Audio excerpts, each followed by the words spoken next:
मो ना है डॉक्टर निर्मल चंद्र सूर्य। मु संपादक अच्छे परंपरा साहित्य और संस्कृति परिषद थिला आमर विश्व मिलन आज कहीं आमर नयागढ़ विश्व मिलन इटामाटी ठारे 14 तारिख दिन हो जाऊँगी। तेणु 14 पर रविवारटा आम प्राय अनेक वर्ष धरी यहाँ कर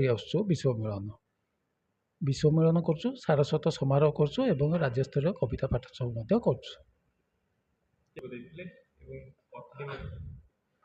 प्राय राज्य एवं जिलूर प्राय 50-60 जन कवि से स्वरचित कविता पाठ कले एवं आमर जी वक्ता थिले मुख्य वक्ता रंकधर बलियार सिंह प्राक्तन प्राध्यापक बेगुनिया एवं आमर मुख्य अतिथि थिले प्रमोद पट्टनायक महोदय विशिष्ट समाजसेवी एवं वरिष्ठ सांबादिक एवं अक्षय कुमार राउत पूर्वतन सदस्य ओडिशा साहित्य एकाडेमी जगतसिंहपुर से आमर अतिथि थिले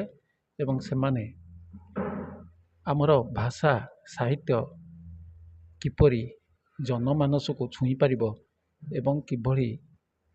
भल लेखा हो पारिबो पाठक प्राण को छुई पारिबो से उपरे मध्य सेमानकर वक्तव्य रखिथिले। कविता होउछि आमर ही प्रतिफलन जीवनर प्रतिफलन। तेणु जीवनटा जितेबाला अच्छी दैनंदिन घटनावली भी मध्य ता भितर जीव से दैनंदिन घटनावली को लेकर कविता लिखा हम सामाजिक घटनावली को लेकर कविता लिखा हम पारिपार्श्विक चिंताधारा को लेकर कविता लिखा हम एवं नदी वन पहाड़ पक्षी ए सबू को लेकर कविता लिखा जाई परिबो। किंतु कविर सेतिकी ताकत थिबो जहाँकि से शब्द गुड़िक आणिकी एपरी भाव में कवितार रखिथिबो जेमती पाठक गोटे पढ़िले एका थरके कविताटी को बुझीपार एवं सेठी होची उत्कृष्ट कविता। मोर खुशी हबार ना कहीं परंपरा अनुष्ठान को 31 वर्ष पूरी गला ये कार्यक्रम दीर्घ वर्ष है चली आसुची एवं प्रत्येक वर्ष आम 6-7टा कार्यक्रम करूँ। यहाँ परंपरार कार्यक्रम गला मोर न्यूज पेपर कार्यक्रम अच्छी कुसुमाधरी साहित्य पत्रिकार कार्यक्रम अच्छी सपन कथा साहित्य पत्रिकार शिशु साहित्य पत्रिकार कार्यक्रम अच्छी